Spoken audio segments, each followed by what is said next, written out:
Throughout the day, we have discussed frameworks, policies, and visions. Now we move into the realm of practical solutions. The next session takes us from strategy to implementation. How are destinations responding to climate challenges in concrete ways? What tools are already being tested? What lessons are emerging from pilot actions across the Mediterranean?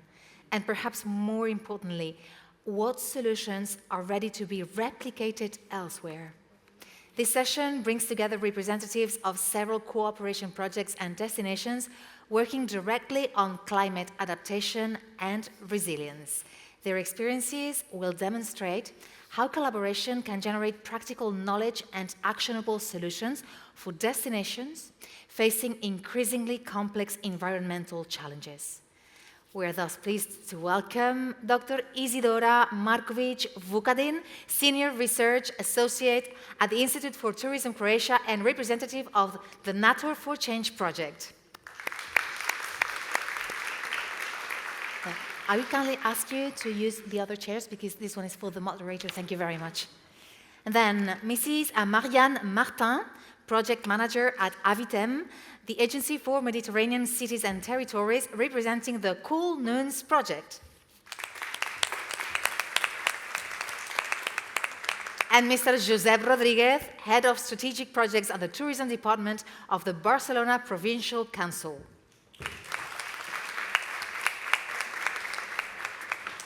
The discussion will be moderated by Mrs. Véronique Evert, Program Officer at the Priority Actions Program Regional Activity Center for Coastal Area Management. The floor is yours. Hello, everyone, and I'm very happy to be with you today for this passionate session.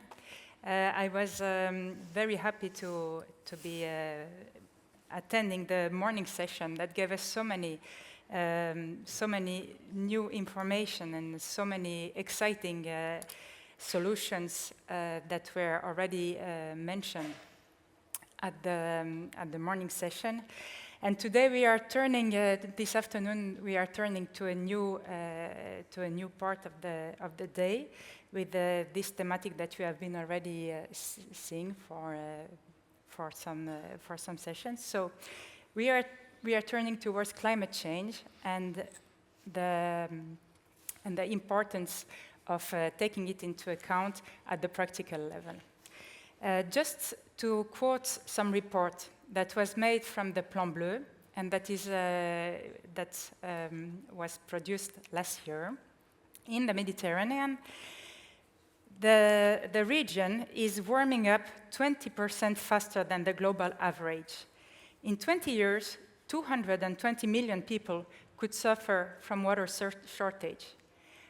By 2100, sea elevation could rise as much as 40 centimeters.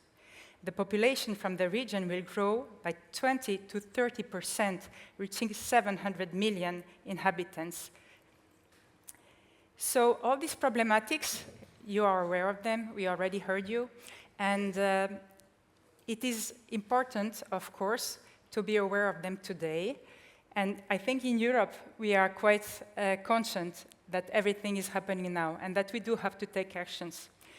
Nevertheless, in the south of the Mediterranean, where we are quite active as PAPRAC of UNEP MAP, the situation was quite different up to not such a long time ago. Just our colleague earlier was mentioning how we had heat waves coming every year, more and more, and every year was the hottest year ever. So this is a constatation that currently is also happening in the south, who was also in the beginning of the year overwhelmed with the floodings, very intense ones, and now is the moment when we all start, north and south, to speak about the urgency to address these issues. So I'm very happy today to moderate this panel, where we will have the opportunity to see very concrete actions who were implemented in the framework of these projects. We have three amazing locutors who are here with us. We have from the institutional perspective, from the regional and local, and also from the academic perspective, going through different projects, Cool Noons, Nature for Tourism, and Nature for Climate Change, and of course, the Regional Council of Barcelona. So thank you very much for being with us. And I would like to start by asking you a first question that I would like to ask to Isidora. Could you share a concrete action or experience developed through Nature for Climate Change that illustrates both the opportunities and challenges of implementing climate adaptation measures in tourism destinations? Thank you, first of all, for being able to be here at all and present some main outcomes of our project, which we are very keen on, and we believe that can really help other Mediterranean but also European destinations plan their better future regarding at least climate challenges. So when we come to the lessons that are based on our project, I would say that one of the most important is that climate adaptation in tourism requires more than single financing period from a project, but it needs a structured process which will enable the implementation of all the activities that are needed to be done. Why am I talking about structured process? Because we need to have a comprehensive methodological framework based on which we can then develop actions and implement them. Throughout the project, throughout the Nature for Climate Change project, we developed, I would say, a series of very good methodological tools that can enable destinations to do that. First of all, we develop, of course, vulnerability assessment. Based on the blueprint that has been talked about a bit earlier, we developed also the toolkit for strategy and action planning, which is enabling destination to work in a more simple and, let's say, natural way throughout their climate planning. Further on, we didn't stop on planning, of course, but we decided to go in the implementation through the nature-based solutions primarily. Therefore, we developed also a manual how to implement nature-based solutions. And we didn't stay there also. We went further on, developed different documents, such as communication and marketing plan for climate action, feasibility studies for climate action, just to address that we don't stop with the implementation. We have to make those actions something that we can further on implement in our tourism destination management, in SMEs, in different approaches which are needed throughout the governance. Because without putting it in place in governance, we are losing the battle. Further on, we have also learned a lot through the implementation on regional and pilot level. We have 5 regions and 7 pilot sites, local level, which have implemented all the methodological steps for enable them to implement one MBS, hopefully which will make a difference in their destination. Throughout that process, we have also gathered a lot of challenges. I would say that technical solutions are not such a big challenge anymore.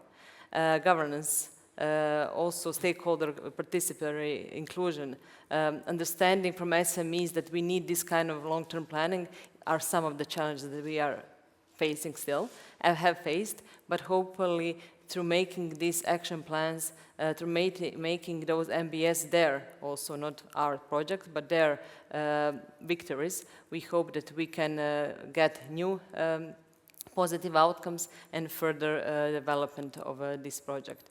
I would also say that I'm not going to go in each of the regions and destinations. Afterwards, there's going to be a networking cocktail where you will be able to meet all of us and all of our destinations.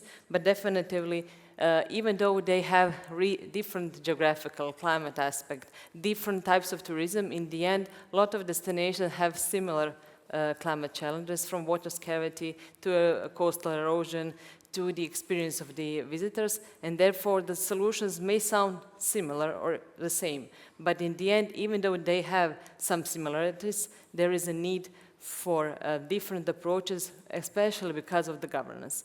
Solution can be even the same, but the type of destination, the governance, that can be very different, and that is one lesson we also took from the project.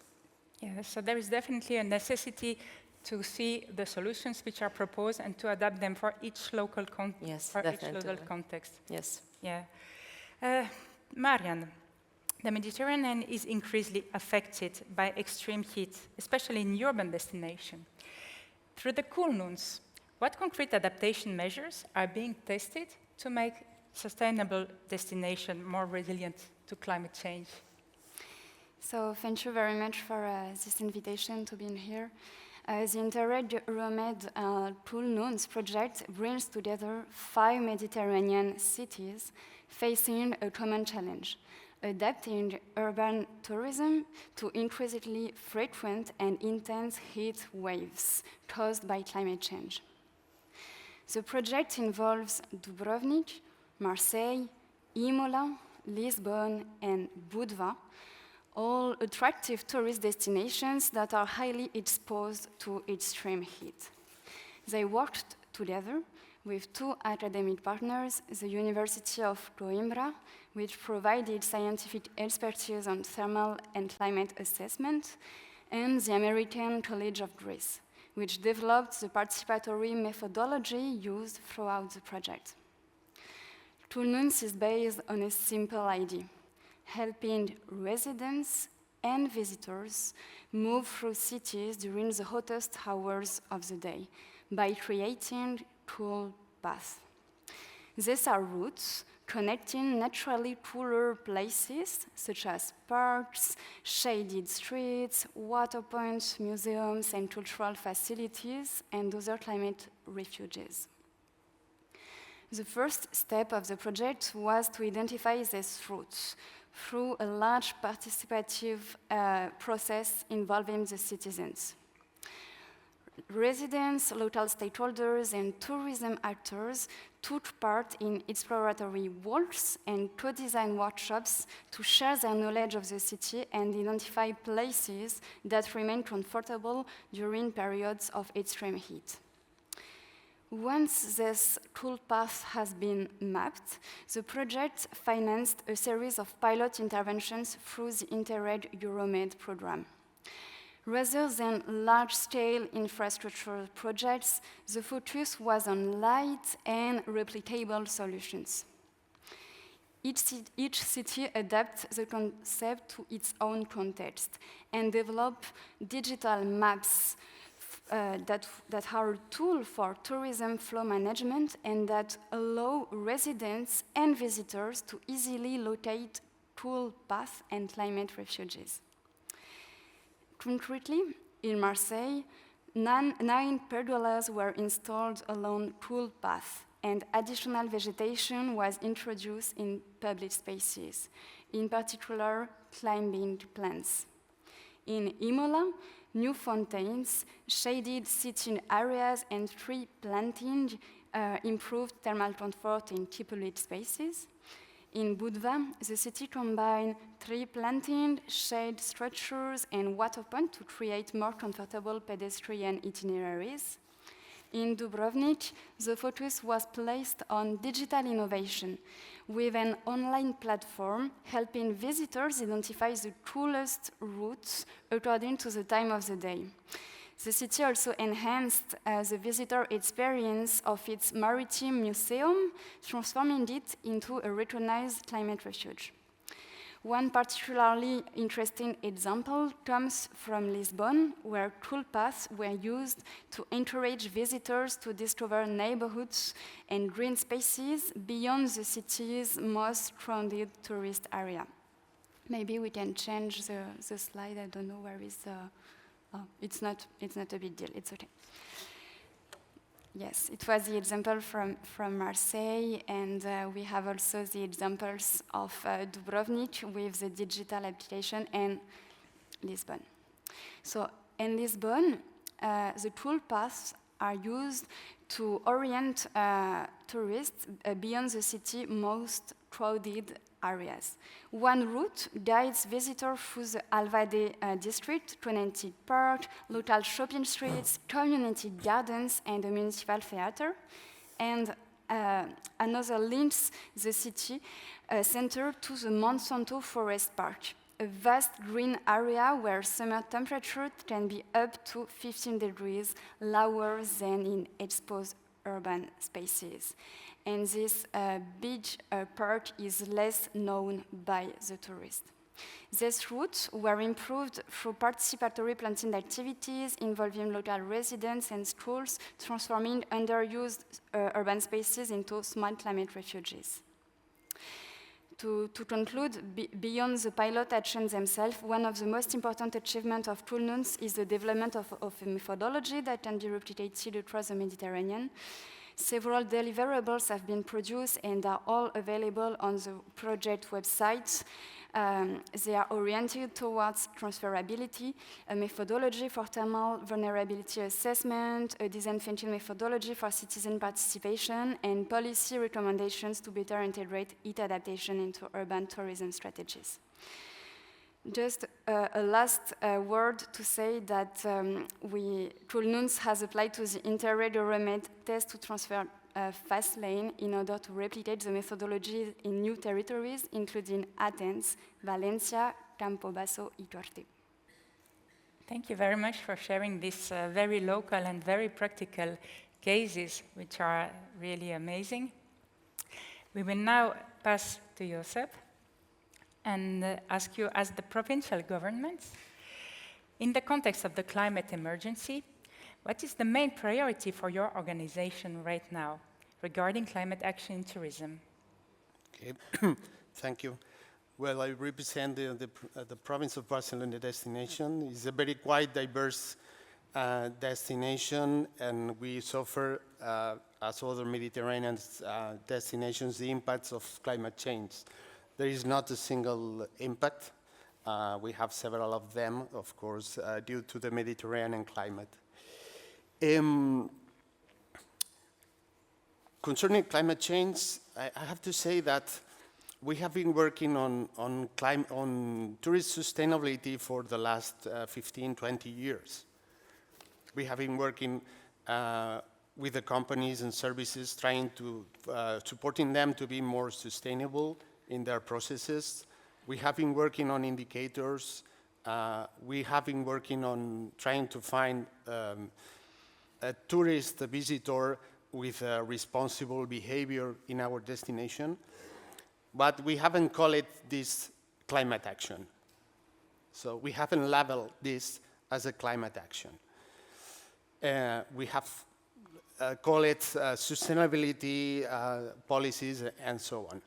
So at this moment, what we are trying to do is trying to, some experts say, to put ourselves the climate lens. So it means to understand how what we are doing is contributing to the climate goals.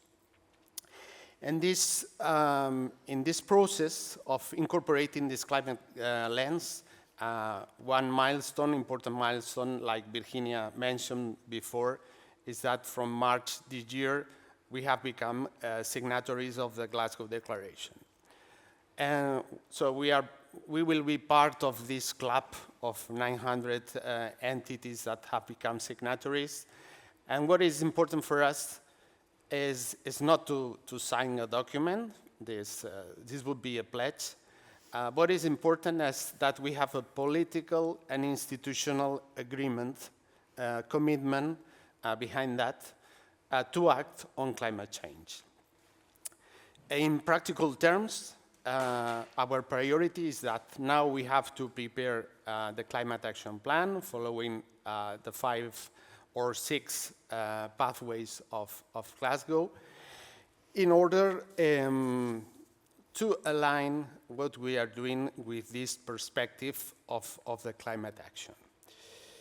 As I said, we don't start from scratch. We have been doing a lot of things in terms of sustainability, but what we expect from this climate action plan is to order all these activities and to generate new criteria, new ways of doing things. We are not going to reinvent the wheel, but we expect to answer some questions.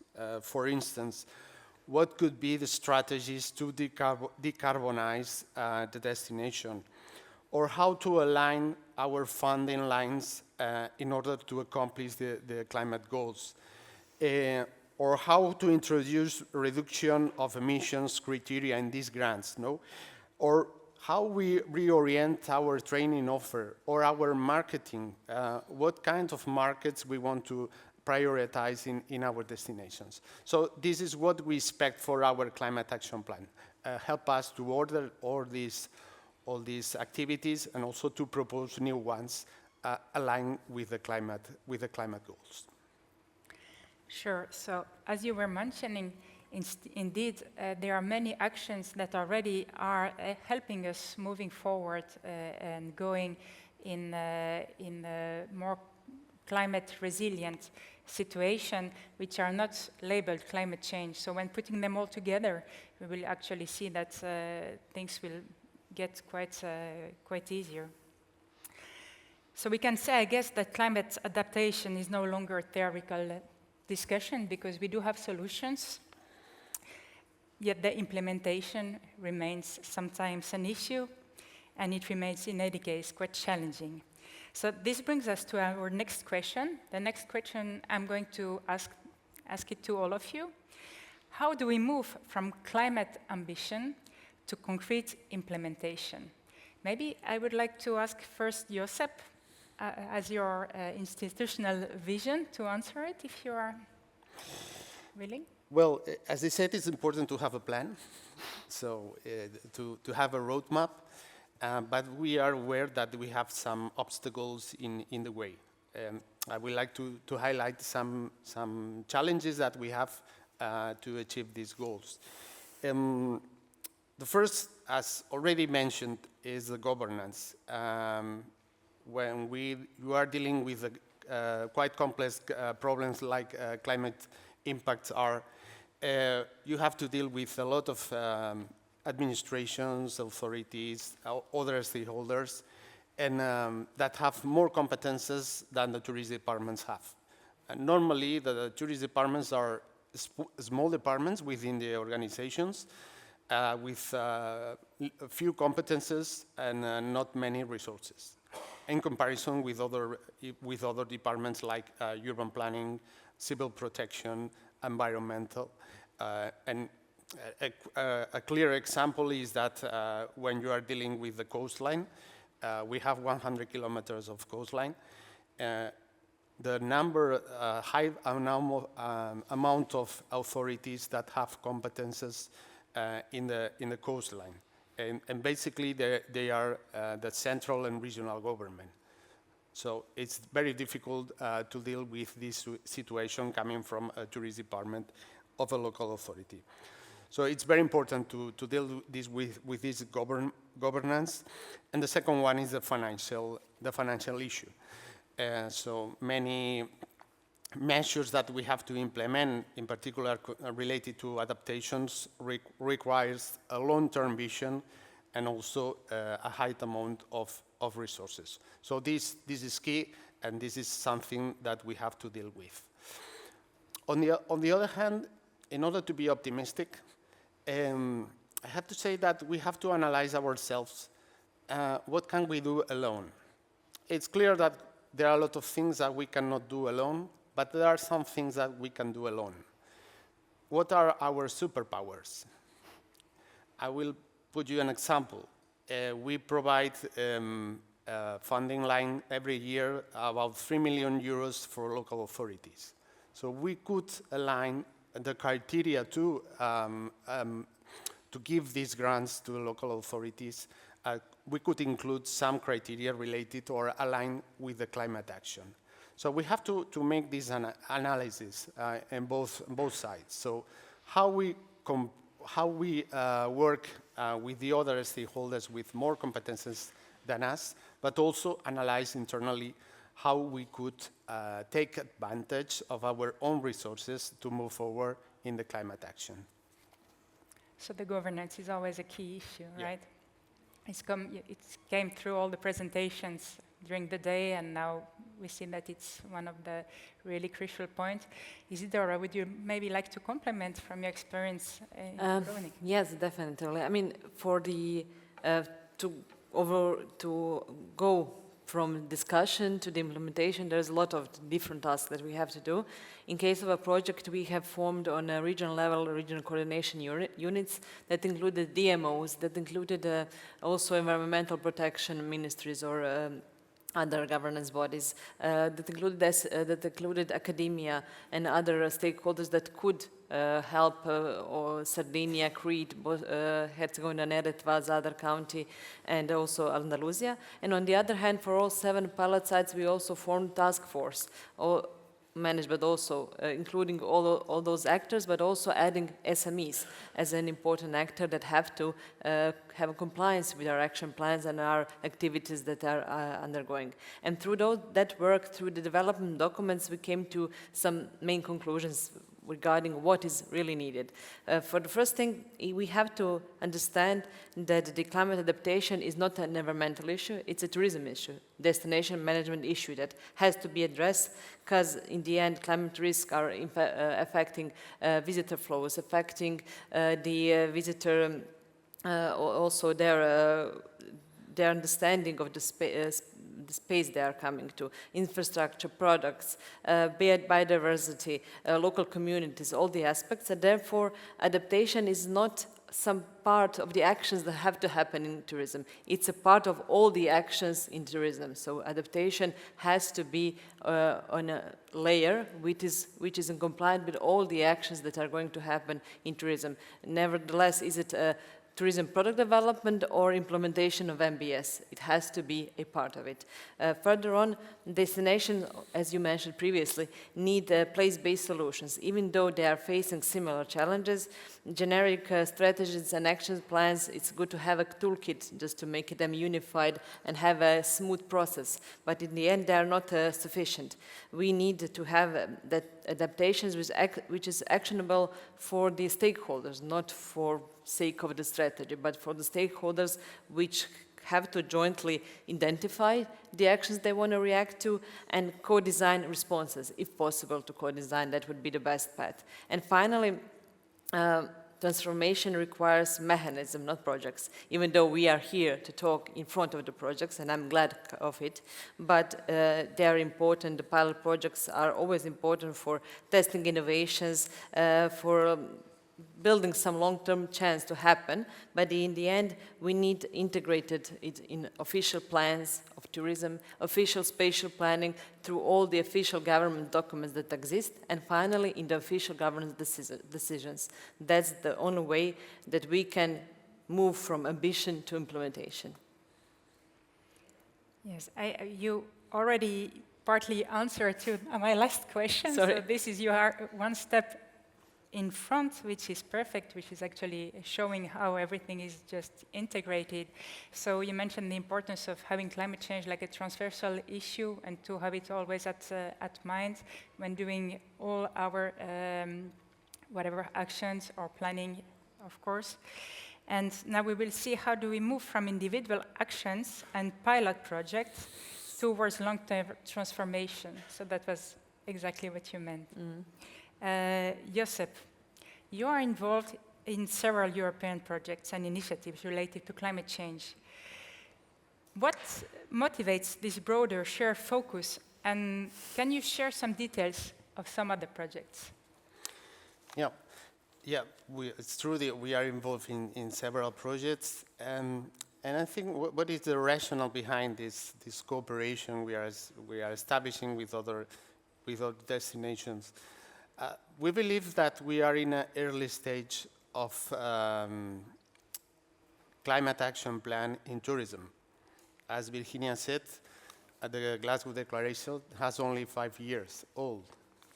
So we started to think about how the tourism sector could contribute to the climate goals, not far away.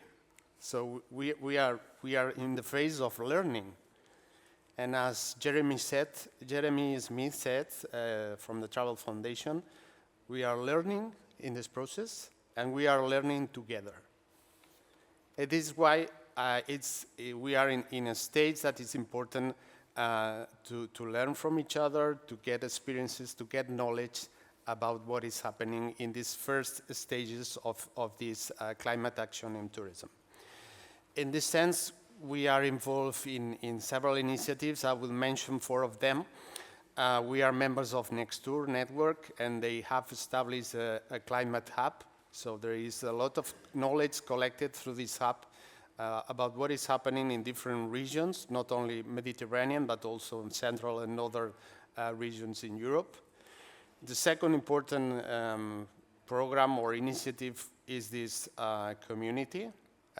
As you will see this today, there are a lot of proposals, solutions, pilot actions proposed by the project that could be interesting and transferable for other destinations. We ourselves, as a community, we have also generated some tools like the blueprint for climate action plans that could be interesting for destinations. We have been involved also in another initiative, which is the Urban Agenda on Sustainable Tourism. This is an initiative of DG Regio that is focused on what is happening in the urban destinations. So in this initiative, we have cooperated also with other regions here, like Andalusia. We have developed some orientations, some guidelines on how to accelerate the climate action in urban destinations. So this is on the website, and this is also a valuable tool for other urban destinations in Europe. And finally, we are involved in another project like, as Adriana mentioned, it's a live tour for Clima that is dealing basically with the key topic that we have been discussing, how to deal with the governance of tourism, in this case, in the region of Catalonia. This project is bringing together several institutional authorities in Catalonia and also other private actors in order to know how to move forward, how to transform this, how to integrate the climate action into the governance of tourism.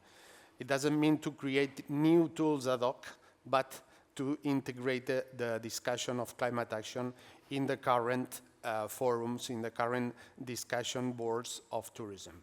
So we are dealing with several verticals, with accommodation, with mobility, with local authorities, trying to develop some knowledge, some experiences related to that. So these are some experiences we are involved in order to have the antennas and know what is happening out of our borders.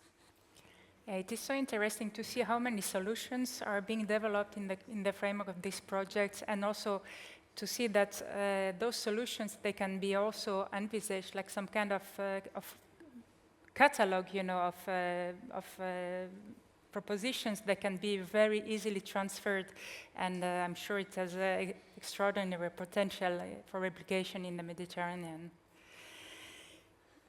Marian, what is, according to you, the necessary condition for climate action in tourism to move beyond isolated pilot projects?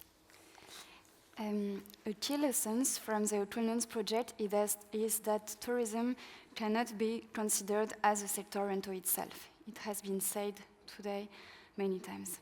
It needs to be embedded within a genuine territorial planning strategy in order to reduce vulnerabilities related to climate change. Tourism adaptation must therefore be conceived in a multi-scalar way and integrated into a broader territorial policy. In this respect, the cool paths are not isolated experiments. In each pilot city, they are integrated into a wider adaptation strategy. The objective is not only to better manage tourist flows, but also to connect green and blue infrastructure into the city in order to cool urban area and maintain their livability over time. The tactical interventions tested through columns can only be effective if they are linked to a broader multi-sectoral vision of the city's long-term development. The importance of such a systemic vision is also evident when considering the required adaptation of coastal tourism to the risk associated with shoreline retreat. These transformations must be planned together with the development of hinterland territories and with a deep spatial recomposition. Better public transport connections between coastal and inland areas, support for local entrepreneurs and producers in the countryside, and the promotion of alternative tourist itineraries away from the coastline can all contribute to creating new and more sustainable tourism opportunities. For tourism to become a genuine public policy carrying an ecological vision for the future, public authorities must also be able to build a shared vision with major private actors, including by developing a strong regulatory framework. In some cases, this means being able to refuse the development of major tourism infrastructure in already saturated destinations and to regulate the activities of international operators and digital platforms that then contribute to over-tourism, like in Barcelona, an exemplary case. There is therefore a strong political commitment that must be upheld in order to make sustainable tourism a reality. Thank you for this insight, and finally we will complete with Isidora. Can you tell us how can climate adaptation be embedded into everyday destination management rather than remaining a separate environmental initiative?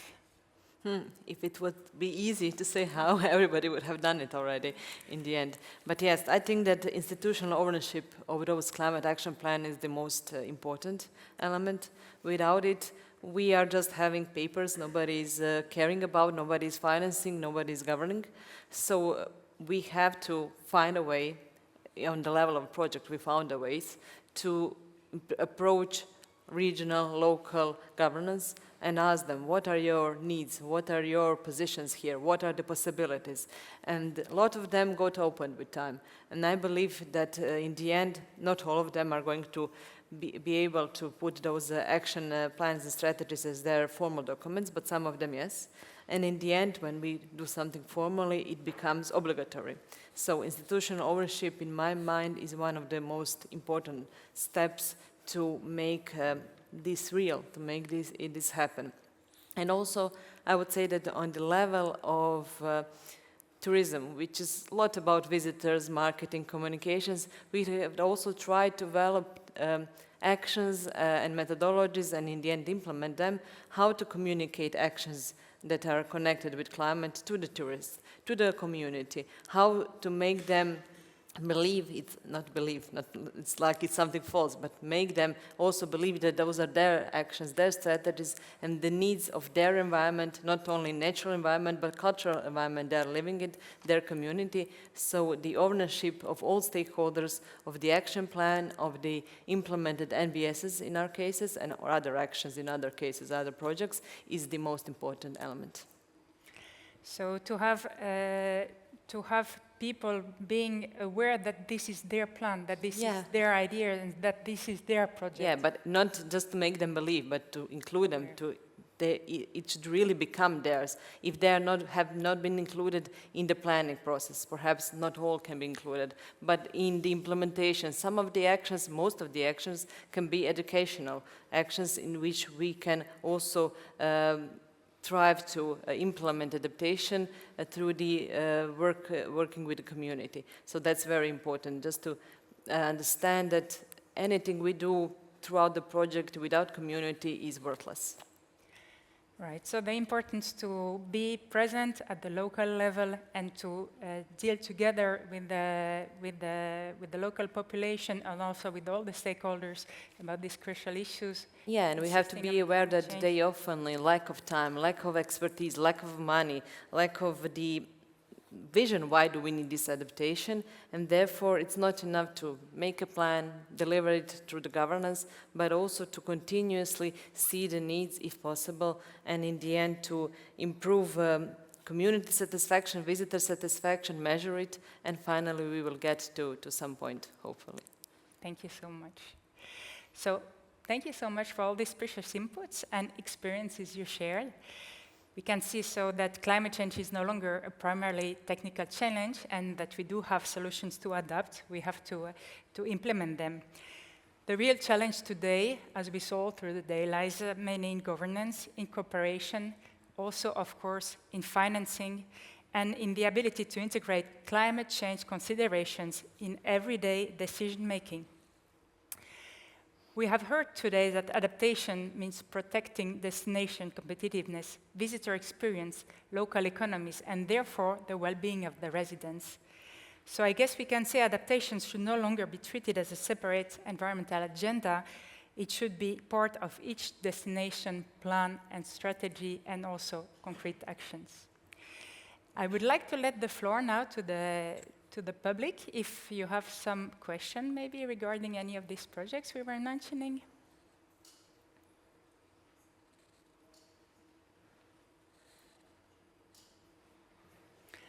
Yeah, this? Sorry, can we have a mic? Yeah, I think. It's a mic. If you could please also precise who the question is meant for. Thank you. Hi, very loud microphone. Tim from European Tourism Association. Thinking about the Cool Noons project, when you've got user groups for things like that, so the concept is really clear, and you're trying to imagine who's going to benefit. So obviously people who live there can. Do you, how do you get visitor user groups in there thinking, is this going to work for them, or actually maybe not because it'll be too many people? I mean, it's quite an intimate thing. You don't want crowds of people following those routes. So just sort of thinking about how you plan those interventions in terms of the anticipated volume and who the audience is. Yes, which is very important in the process of creating this toolpath is taking into account the citizens' and tourist perceptions of these spaces. The American College of Greece have been developing a methodology that can be reviewed on the Cool Noons website. It's accessible in order to organize a co-design workshop and exploratory walks. And the perception in terms of thermal comfort, but also in terms of feeling of overcrowding is taken into account during these different workshops and walks. Do you have any other question, maybe?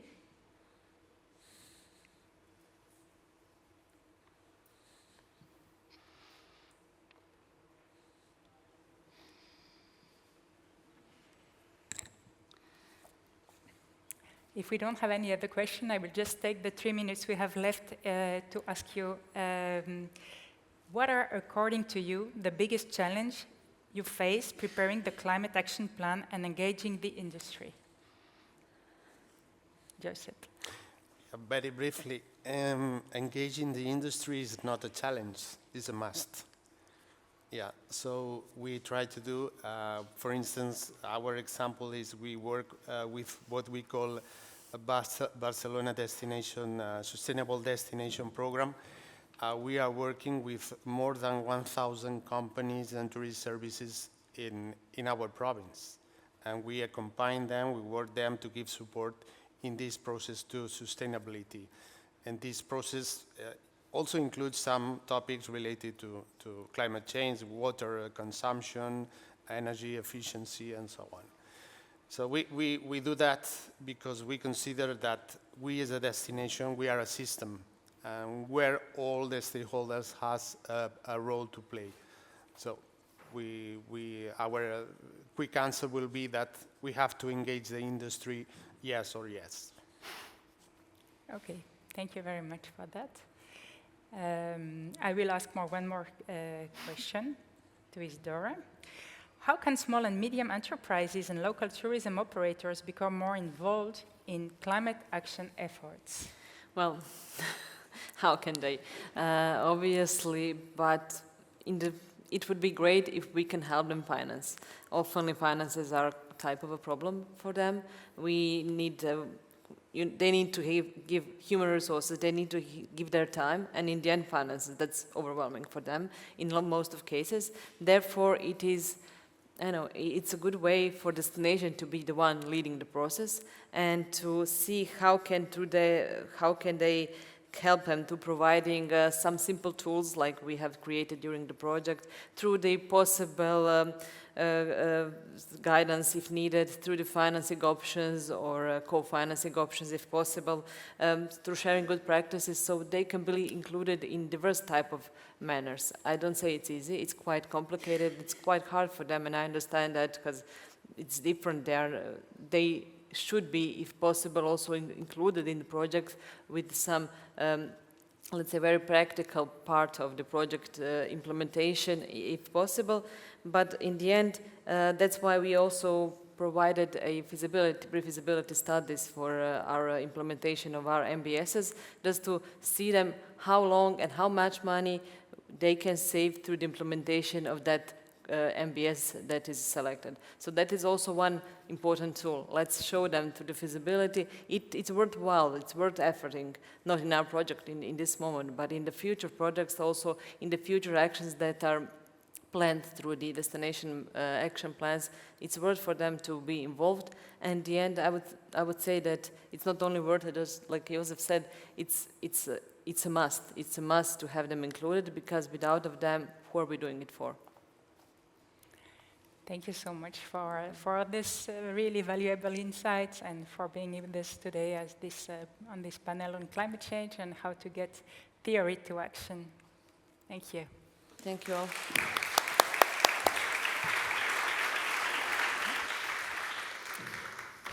Thanks to all the speakers. Thank you very much. Right on time. What makes this session particularly valuable is that it demonstrates that tourism transition is already happening on the ground.